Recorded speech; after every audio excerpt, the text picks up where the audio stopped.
Hi everyone, this is Deb Tim, a Canadian girl, and this is just a quick look at the changes I've made in my little fish room, so please stay tuned.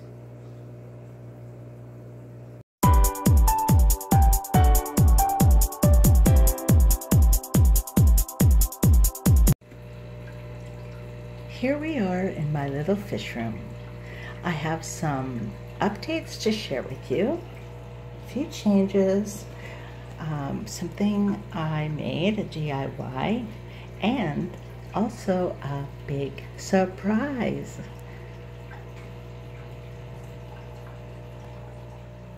So this is my first 10-gallon grow out, and in here are quite a mix. There are elongatus and panga, there are red by red albino zebras, there are some yellow labs, and there are some super red empress, and there are some super red empress crossed with dolphins. So they are doing really well, and they're all about an inch now, so they're growing nicely. So here's Cloud in his little planted paradise. As you can see, there's one guppy left of 6.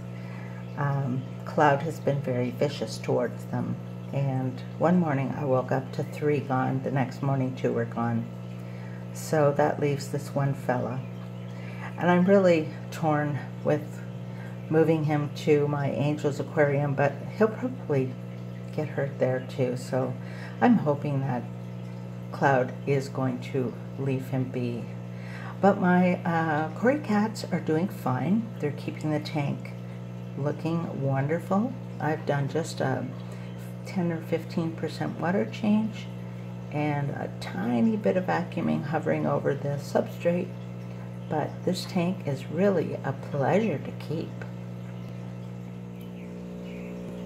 This is my 20-gallon grow out, and I moved my largest fry into here after I took the other cichlids to the local fish store, and out of these, I will choose some for my aquarium.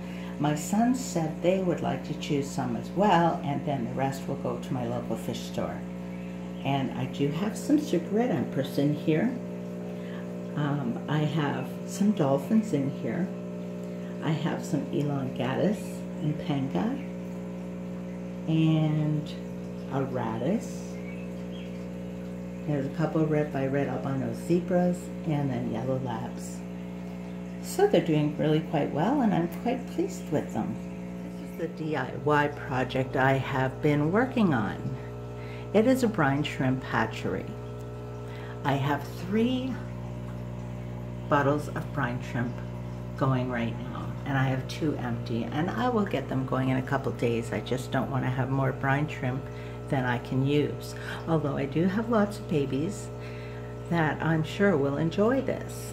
So I'm not going to go into the build right now, but if you're interested, I can break it down for you, and I'll do a separate video on that if you're interested. Just let me know in the comments. This is my new baby. I named him Bogart, so now I have Humphrey and Bogart, but for short I will just call him Bo. When I took my last group of cichlids to my local fish store, it's my practice to wander around checking the tanks. Most fish keepers do this. Well, I came upon a tank with 5 flower horns in it. They were locally bred and just arrived that morning. I got to pick the pick of the litter. Bo is stunning. There are many things you need to consider when purchasing a quality flower horn. Of course, the first thing you should look at is his potential nuchal. Bo has the definite signs of a good nuchal already showing. His fins are magnificent. His coloration is very bright and prominent. He is about 3 inches, so I am guessing he's only about 6 months old. If you know how old a 3-inch flower horn would be, let me know. But I am so excited to have him. I just happen to have a 40-gallon aquarium in my basement. I cleaned it up, set it up for him, and I think he'll be fine in there for a little while until I get him his own 75-gallon